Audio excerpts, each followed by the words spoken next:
So piulen autte paka Yesu min na bo nun chi bai kain bo ki no vin hi video masalama ine de sa ki pa thu ai lo wa ai le til kho na thu hoi ta jeng comment hin bil pi ji unong na comment ki pa thu kan sin hi tunia hin nangai tu ngayam calendar iga cho dinga hi le khamul khat mihim lim na kisuna hi chu paka Jesu Krista lim hi aga ti leo Christian tam ta dinga cho anu ma nom jing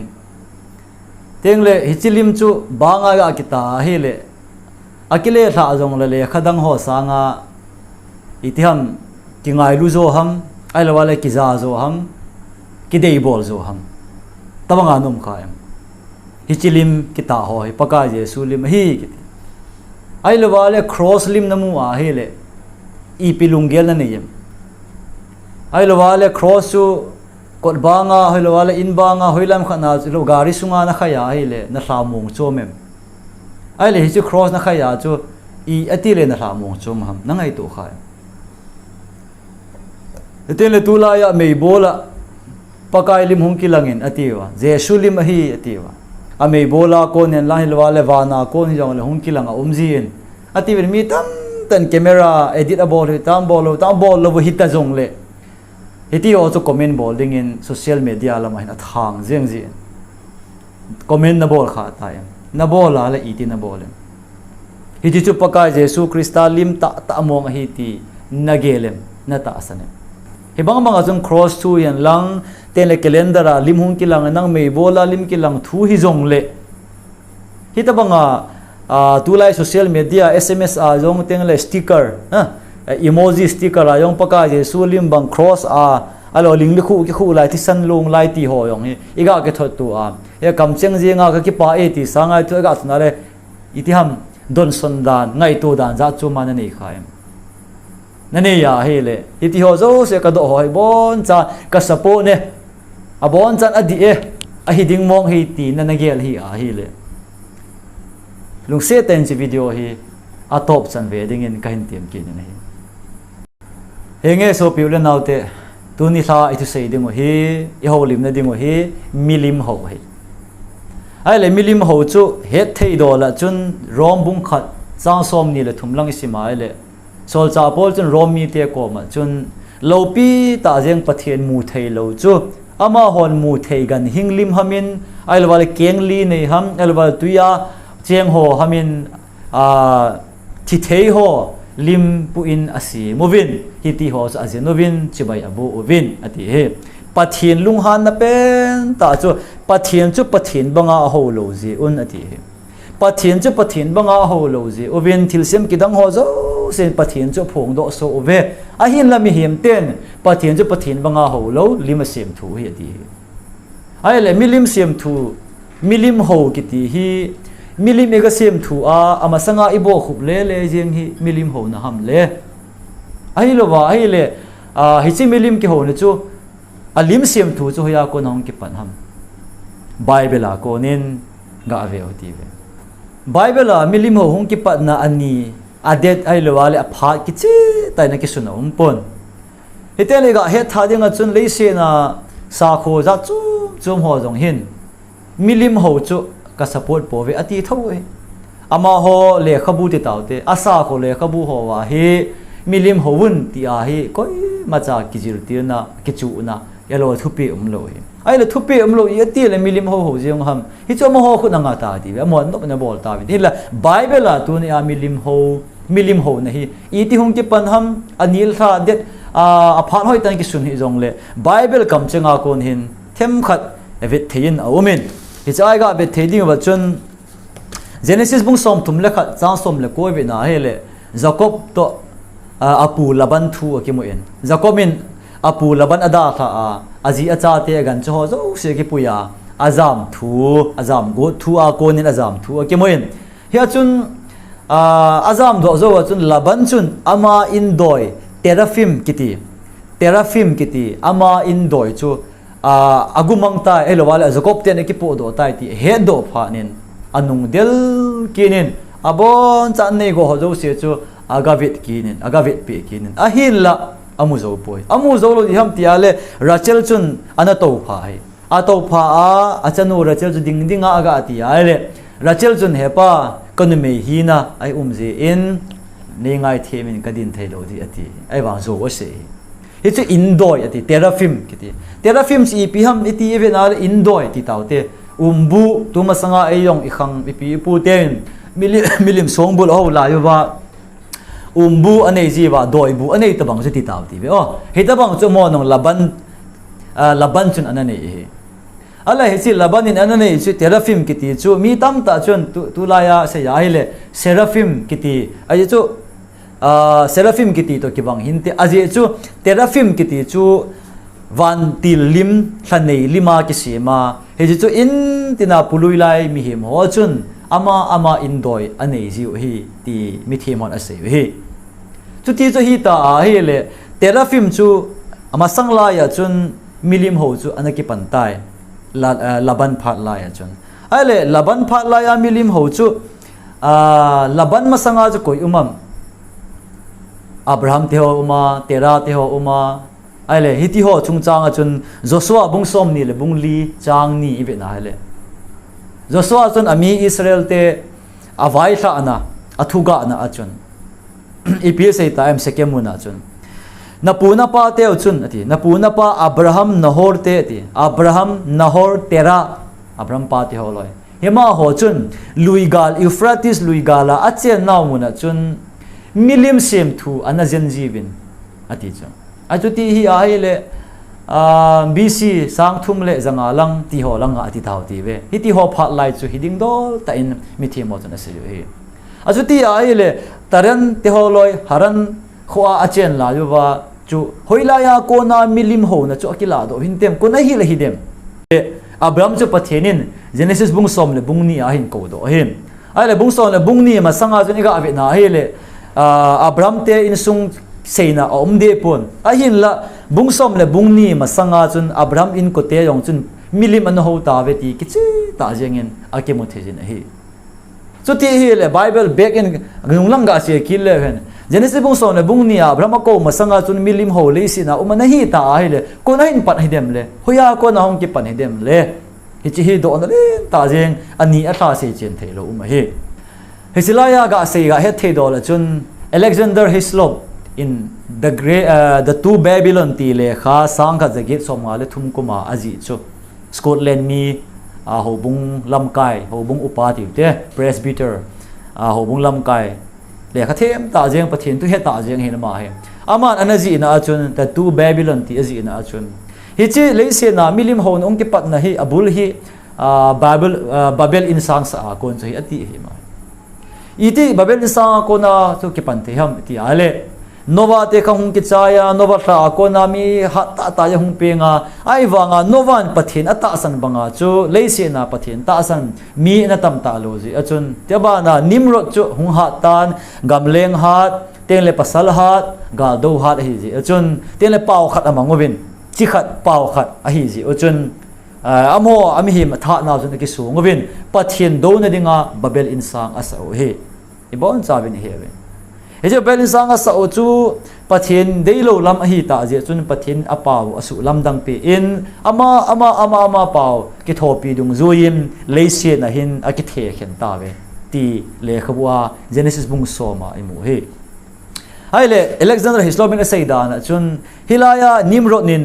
lengpa banga lamkai hi na atu a insang asa ala ya chun ati chu ama nu Semiramis te holoi chu hiti yo chu leise mi ten pathin howa a hobu hi pathin ne ya ane ju hi hi chun hila pathin ne ya ane yu wa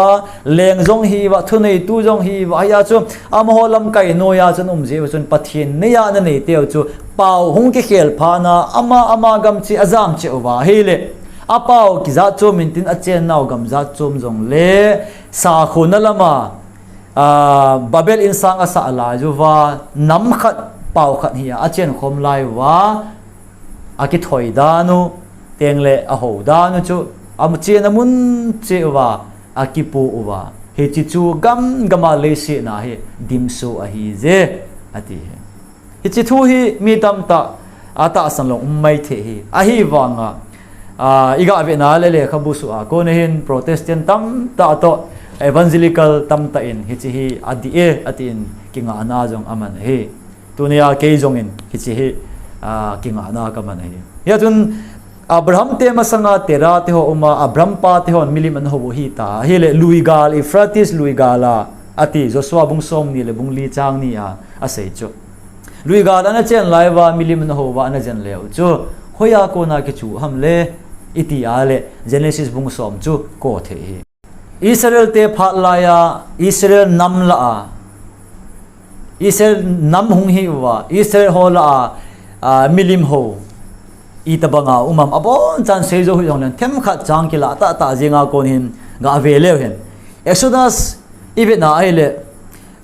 bu som tumli ni lang ve na le Mose mol sanga ni somli dan la dinga aga che ka chun Israel cha te chun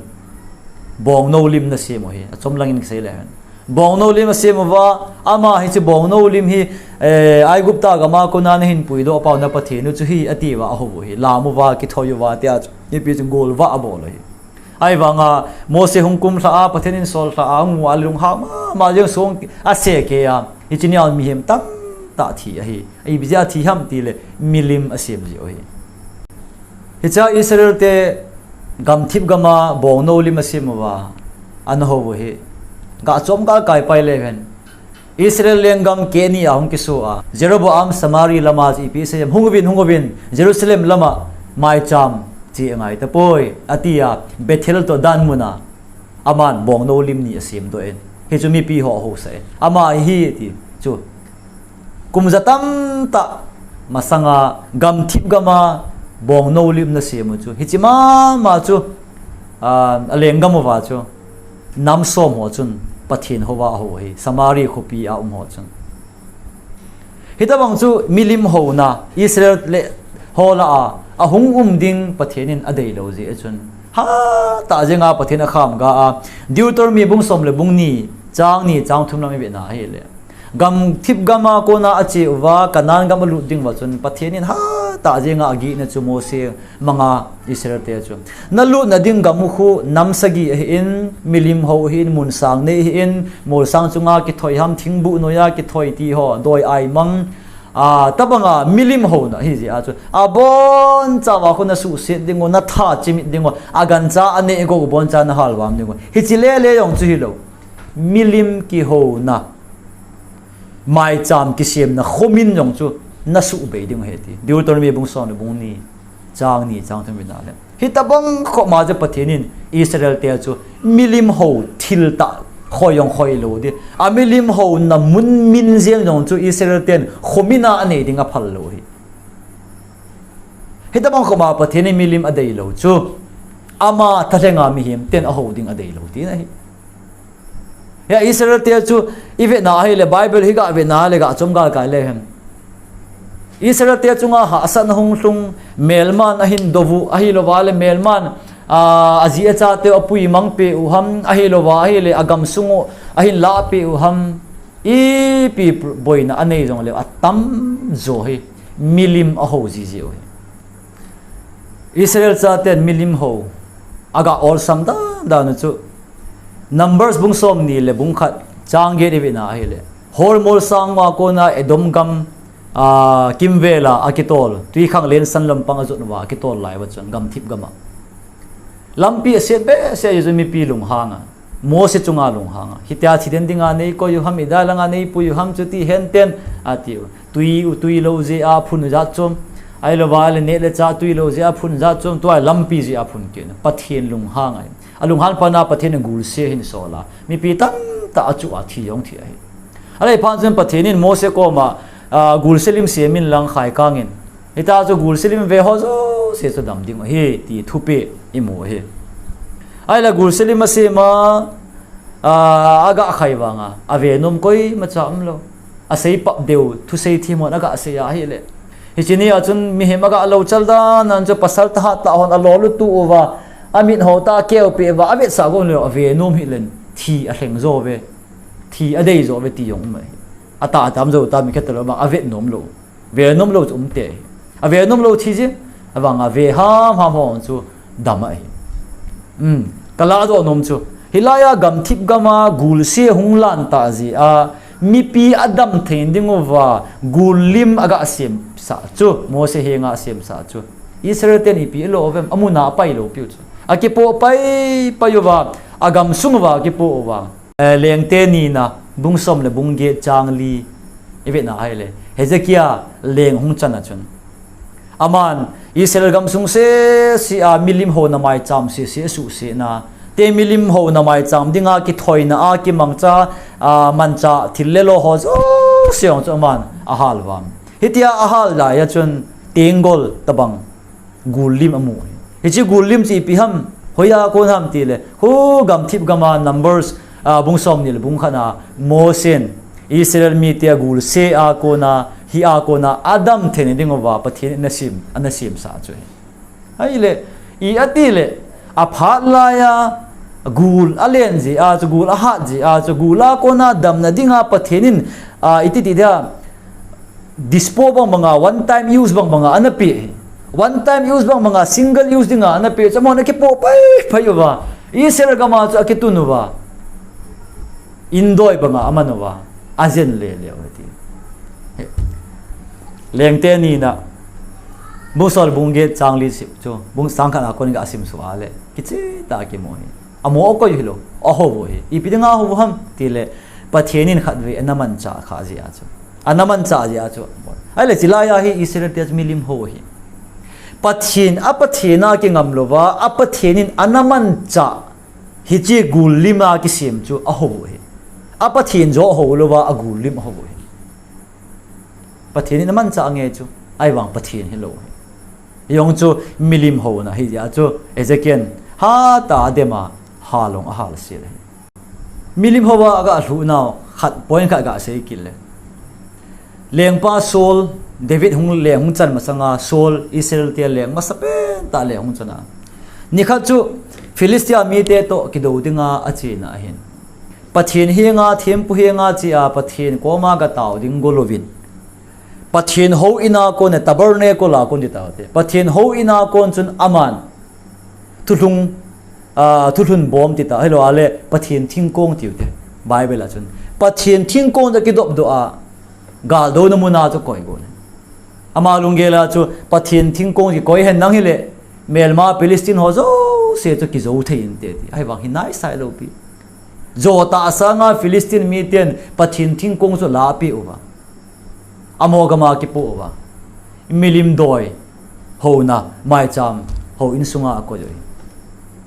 aile agam sunga Palestine mi te na hi ve za chum chung uilu hung lenga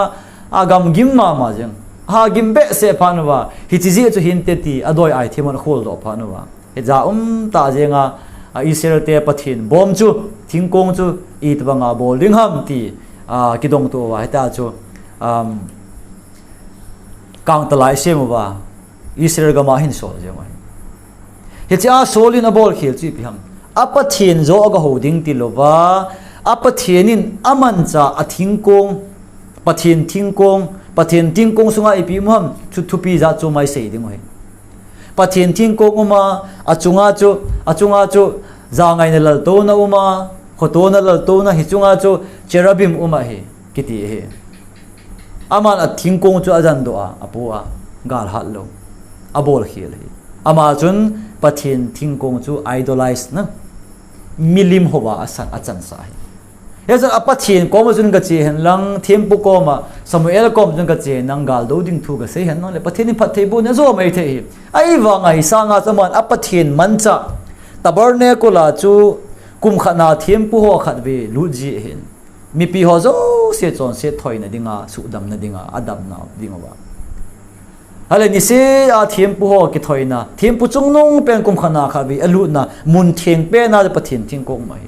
ale pathianin i ti ataw na asan ji ham thempu chungnong ho ti aile mei bol hung ji nga he chi tabernacle chunga chu hung kilanga telamun theng chungnong pen sunga ko na chu pathin thil bol ten hung kilanga athing kong he che cherubim la ko na chu hi a chu cherubim ki ka a ko na chu pathinin ami te hin su dam ji ai e pathin man cha hi ai wanga pathin hi lo solin apathin sanga apathin man cha zo a chu akinga kha ji a chu aga la zo lo hi chu di ta le thing ta se ya hele hi chu milim ho na Samuel khat na bung som le nga lang ivet ki na le sol chun kha ve bol khela nei ki Amalek mi te bon cha ga tha ding agan cha tha ding ti a pachinin thu ape a ai wa nga man ga tha lo gan cha hoi ta thau ta ho bong ho ngi kai le Samuel lung hang ta ips se lo chal ki ti hi ati thungai lo chal ki ti hi doi choi ki thoi na bang bang hi milim ho na bang bang ti na solin pathen thing kong apo do chu kum som lin tabang pathen ho na ke pulu ta lo hi Samuel Nina bungup langa jebe na hele David le hung chan izan ham hung chan dwa wain hop dwa chu pathin ain gel dwa pathin thing kong hin ho masang solin Palestine mi te ke do dinga po do ala wa hung tha pe chu pathin ina lu lo lai e chu David hin po lu na ya chu a pathin chu a thing kong a mi lovin a pathin zia a thing kong chu hin man cha a he a ko na pathin lo pi na mu thaya hong ki phong do bo he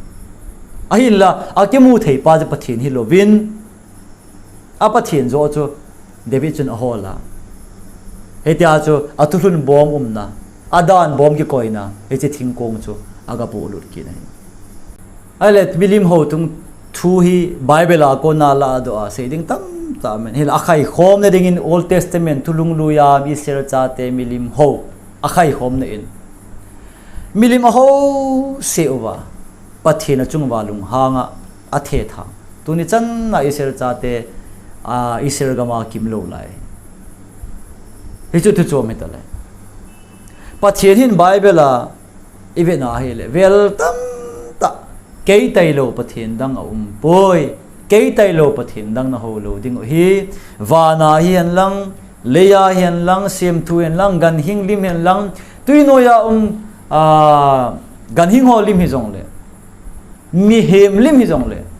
lim kitis na ho lo ding kei tai lo pathin dang a poi ti hi Israel te ko ma avela bible a ase azop lo zo se le achung wa sa na song je chun ga khai khom taw ti ben Israel te a se ding tam ta jong le ale New Testament lama hin milim ho chu I tabang hitan ten I piham New Testament lama milim ho ti a ei hilu chu nga veu ti be tulung tha lama milim ho ga he them na dinga chun bulpat na dingin hitia milim ga sema milim ga tuna amasanga ga kun le hi milim ho tina ahi de lo hi ivelwa min lima sema akun ji a amo le milim ho hi lo hin nang le ke jong hi milim ho I he lo ka hi hi the hi chi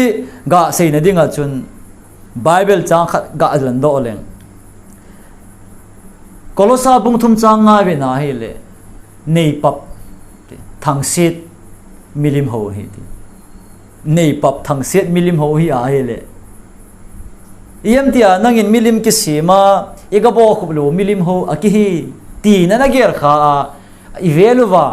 milim ho banga thang phunga mi mu thaya ego ho lo ji a hi pathin mit mu a chu milim ho ka hi poi ti thei lo he a je chu pathin in Israel cha te dan a pi a chu songa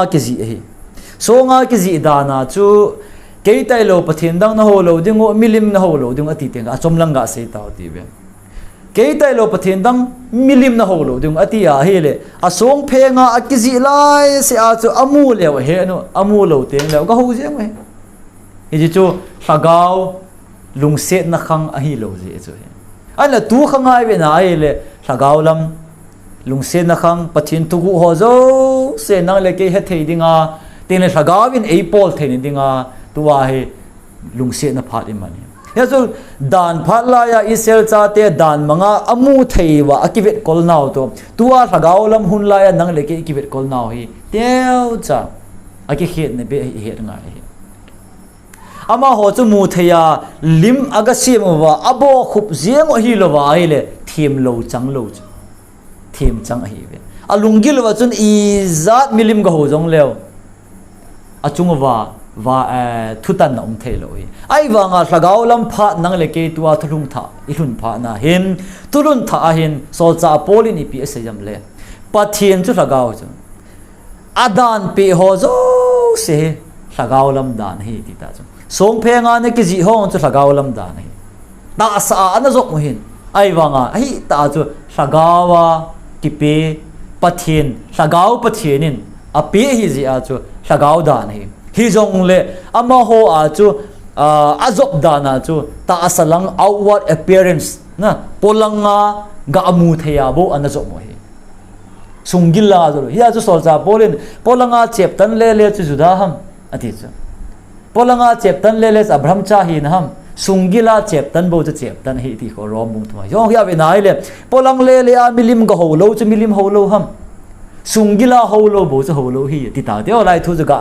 hel ga he dang lamai te acho sungila hinna a ngai tu na a milim ho jong the hi chu thulung tha he nang le ken i phut chen ngai hi hinga chu korin mi te ko ma sol cha pol chun song phenga ki ji tolovin sagau ta sa phenga ki ji zo hi tai ati ale sagau ta sa phenga ki su ta hi le nang le ke chun polanga milim sanga ga bo khup ngai ta lo pi polanga ga bo khup lowa jong chu hilaya he milim ho jing jeng the hi ti na he pathian dan thu chu ga khela ga bo ke a ga lo chala sol banga chu hi cha ko na chu milim ho ki hi the hi pathian mit mu a polanga mi him ti a ko ne lo pathian mit mu a chu ama ho ki lo ti na hi milim ho na thulung tha se ding tam ta bible cha jong le tem kha chang ke la ta jeng kha ga seng ke tin fsc bunga sa som ni lang ve na hi le kina kinil kimithip loitum sim kibungkhen kithangsit el tol gul no bol ati ga sei kinin kate kina kinil kimithip loitum sim kibungkhen el tola no gul no zon than hoi lo chal ga tu ga be taw ti ve sei ngai lo hiti ho zo se hi milim ho na hi ati cha nang chu alo wale ke chu milim isima ina ikoya thil nam tu gim nam tu i hala i holo hi jong le hi chu bol hi jong le hen pathian mit mu a chu hi ti ho chang se hi inei hi a ina nei kha hi a le pathian nga ya chu milim ho i thi ya i topic chu milim ho hi ya atila kan sei banga chun introduction a kan sei banga chun mi tam ta in cross aboi piu across a thi pathin boi pi lovin across a boi pi tele mi tam tayin a pathin thu a hungkila akit na ding thu ngai to lovin mei bola akila e limla a ome alo mobile phone a theme park dunga alo wale wallpaper dunga lim ga ki koya alo wale tabanga bol akhuna mahalim ti ho alo wale alual linglu khu khu pe oti ho hiti ho mai ta asana kinema a chop long hi umai a thu a ta asana a ding let lo a thu zom lo pathian thu na he na kom ngai lu in na melma ding en ta vin ti ho na ha he i chop kan wa ji wang wa he thulo pi ta sangai ti ho he ngai poi mo ngai hiti ho nyao cha cha zop zilo zop zolo ai wanga alimla hi ati ho hi kicho ma lung oi alwa itiza thim teng le ikoma bible ko le lung oi a bible chu ko ya ai wanga a bible sunga thum ta asan lo zom de lo chu milim ho hi lo John bungli cha som ni li ve na ai le pathian chu hlagaw a hin a ho ten thu ta le hlagawa a ho ding o hi amen thu ta le hlagawa ho di he thu ta le hlagaw hilowa pathian ki ho na mong mong ki za na mong mong ai lo le pathian ki lim siam go mong mong ai lo le pathian za bol na a ki bol thu ta le hlagaw pan lo na so se chu milim ho na ti na hi cross sang ta ki tung hen lang akang in asanin ki siam hen lang a fit som ni ki siam jong le a thipa jesu krista thu izop lo wa hi le a cross i boy pi a chu Christian lo ale Christian mel chi ni pi tam le hoi pe na mel chi nai man dung ham le paka Yesu Christian Matthew bunga lang ve na hi le sang vuma ko pi ki sel thei poi atia bul hin pa na nang ho wa noi wa na hi ve koi ma chan thau me awa in lo a khu khum ngai poi a hoi cho lo bible phak lang cho lo mai ve ta lo khu khum ngai poi ai la tun na dinga tungin tele in sunga cheng se salwa ji e hibanga chun na chon phat naw chu mi zo se mu hi mu in mu thayin hen ati a bible chang che ka sei di lo le chu sei tum na chon phat naw chu mi zo se mu thayin hen ati a he le I piham mi imu sa go ni kagari a cross ka khai kagari panga cross lim ka su ti ha Christian ki son pi na inuna akhana a Christian pathian thuta asan job na inei jam le inei lo wa ai le cross banga ega ta ham alwa le calendar a khamulung ki sema asana paka jesu hi ati u inei ji a hu ilumoi ham hi chi ho mai maya ki ne ma hi ti ho mel chi in ho I ho hi a hi le chon phat na chu mi jo se mu in hen hi chu mel chi na hi Christ tel paka jesu na sei ki zon a sulamai ve na hi le ipi se yam thu pe tha ka pe na hi ve keima nang ho ka ngai lut bagin nang ho khat ha ki ngai lu bin chu ti hen lang ele min ati cha mi hon ati cha ta asan lo hon ka sei zui na hi a he dingo hi pakai sei zui ka hi pakai ta asan ka hi ti min a he na dinga chu cross sang ta len ta o jong hi lo pi ai lo wale banga lim lom ta zenga pakai jesu lim hi ti ami ga bi sangai lo pi pathian chu athua hi lima lo pathian chu cross a hi lo a cross thua zo chu pathian thu hi Jesus ka so pite ho tulaya Christian mina ila uwa milim ho aki hipoi itive ahin la hello ka wa hi milim ho nahi tang ta ila wa sai ho in ha kai kaya present kum sungap ho in present attendance hoi ji a kikisung anun akhan lama pathin thuta a hingzo lo ai lo wale activity za cho ma chu number 1 hiya hengle kom to kitu a thailo hobung chan pi upaho to kitu thailo pastor ho to kitu pi thailo aso pi to hobung mi tong kitu thai mo lo jeng ama cham te a chon pha na chu mi te mu a wa do zo lo hi chu hoila I pi ham le tabang chu I pi ho ham a chon phat na chu ho he ma chu na ama a personality chu ama image ti te ama lim ki sim na ama kilim sim na pa chu ama dinga apathin hi pathin thu hi lo ya sun milim ho ti teng le alim le ga sema ga bo khup le hilovin ga vit ka sei kin hiti ve lo chal kina kibautam loi tum sim nei pap ti ho hiti ho zo seong zo bible in tulun tha in milim ho hi ati hi achai na dingin atila kain do chu ipi na so nem pathin thu na so nem pathin chu lagaw hin thuta lagawa hoilai buna che jong lehen gavit sa ngai lo pi sunga ko na he krista chon phat na a chu thuta le lagawa chu ahina helemi ya anun akhan atu sei ila sa ko na chu krista ki lang jing mel chi indinga cross mel chi indinga alim mel chi dinga mei bola kilang ti ho mel chi dinga banga ji ti ho ai thailo ai le na taw te le koilim kilangam na lungdon te le koilim kilangem mi tam ta chun iga lungdon teng le calendar a paka jesu lim hi ti hi ngai to na hongki manga chu adi na sa pathin lim ham ho paka jesu lim hi ti mo wang ahi poi na ti tho chu ahi lo wal I eti le itaw teng le imit sin teng le pathin ingai to ten silim ko kilanga hibanga lim kilanga imaginary a visualize ibol go na le chun pathin chu pathin banga I ho lo ti na ai chu pathin chu lagaw hin ta sa phe lo wal sisan nei pon hoi thei lo hi ama chu ta lagawa bo holding ahi ati ahi ila over now sen pom ai lo wai le tengol ki choya Christmas teng hong ki ta do permanent na ho in sunga tungje nong yu mo hi amo ko milim na ho ve ti le nom kit lo su mi lim ho ni ven ho un sung vai ne lim tam ba le nge ti le a hi poi ti